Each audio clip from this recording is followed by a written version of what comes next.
Allez, on reprend le fil de notre Campus Sport Club épisode 3. Jusqu'à minuit, on est ensemble sur le 106,6 FM ou campuslille.com. Et comme depuis le début de cette saison 3, on zoome sur le sport du Nord. C'est le moment nordiste. Comme dirait Christophe Mahé, c'est rudimentaire où je m'assois. Et on n'y touche pas. C'est le moment nordiste sur le Campus Sport Club. Avec Louis, vous l'avez entendu, donc aujourd'hui pour le moment nordiste, Louis de Ouascal, j'ai envie de dire. Louis, toi qui as suivi toute la saison dernière le club de Ouascal. Bon, compliqué ce week-end avec l'OM, avec Ouascal, est-ce que c'est un peu mieux ? Non, c'est peut-être même pire. 1 point en 5 matchs pour Ouascal, après le maintien acquis à l'avant-dernière journée l'année dernière. Compliqué cette saison malgré quand même le club qui se structure de mieux en mieux au niveau notamment autour du terrain. Ouascal Foot, hein. Ouascal Football, c'est ça.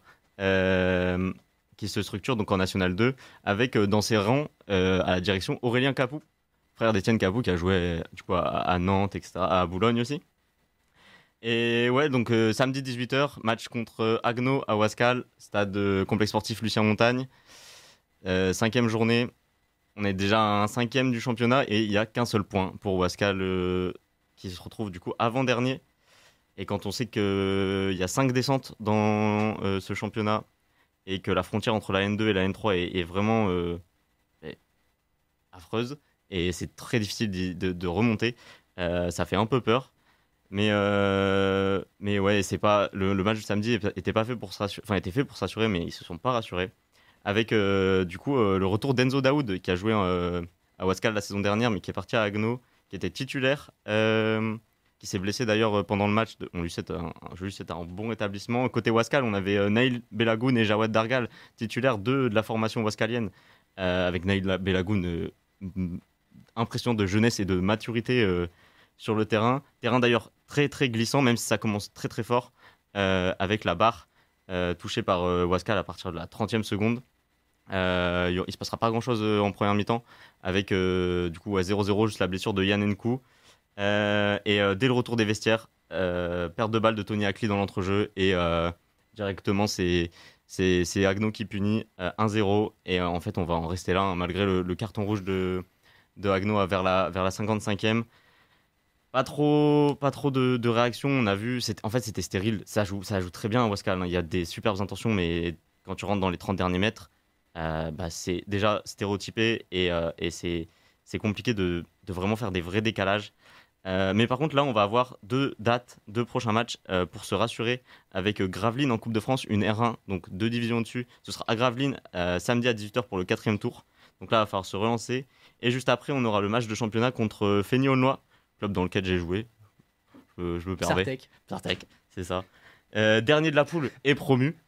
Donc là, c'est vraiment le match des 2 équipes à 1 point et ça va être malheureux perdant, quoi. Donc ouais, en attente du rebond de Ouascal. Et ouais, on retournera à Lucien Montagne bientôt. Louis, j'ai une petite question pour toi. C'est toujours Mehdi Zigoun qui est coach. Ouais. Comment, toi qui les suis, comment tu t'analyses, enfin tu t'interprètes après l'agression qu'il avait subie, enfin en tout cas le match compliqué à Reims-Sainte-Anne, c'est ça, en Coupe de France l'année dernière, il me semble, hein, de mémoire, tout cet épisode compliqué autour du club. Comment ça a été vécu, comment ça a été absorbé, est-ce qu'ils s'en sont remis Alors, comment tu sens ça ? Est-ce que tu peux expliquer déjà ouais, ce qui s'est passé Du coup, Coupe de France, Reims-Sainte-Anne, je crois que c'était le 5e tour. Ouascal perd 3-0 contre une R2, je crois que c'était Reims-Sainte-Anne ou une R1, donc vraiment, tu dois pas perdre là-bas. Carton rouge pour 2 joueurs, donc un de Reims-Sainte-Anne, un de Ouascal. Ils vont vers les vestiaires et en fait, le couloir entre le terrain et les vestiaires n'était pas fermé. Et donc, tu as les supporters qui sont venus, bagarre, et Mehdi a dû après un coup sur la tête, on ne sait pas encore vraiment bien. Et à partir de là, il a donné une interview où il disait moi, le foot amateur, semi-pro, j'en ai marre, genre, je veux partir. Il est resté. Au final, ils se sont maintenus. Un superbe groupe, une super famille. Et vraiment soudés. Et là, ils essayent de passer une étape.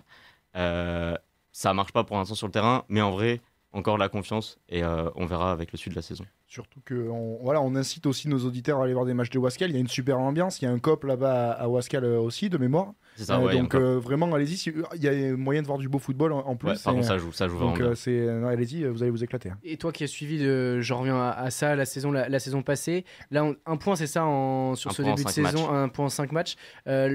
parallèle ou pas sur le début de saison dernière? Début de saison dernière, ça avait été un peu mieux avec notamment une victoire contre Bobigny, donc un des cadors. Et dès le début de la saison, là, je sais pas, peut-être l'effet de surprise en moins qui pénalise Wascal et aussi les fins de match totalement ratées à la suite. Donc, parce compliqué. Que l'effectif n'a pas.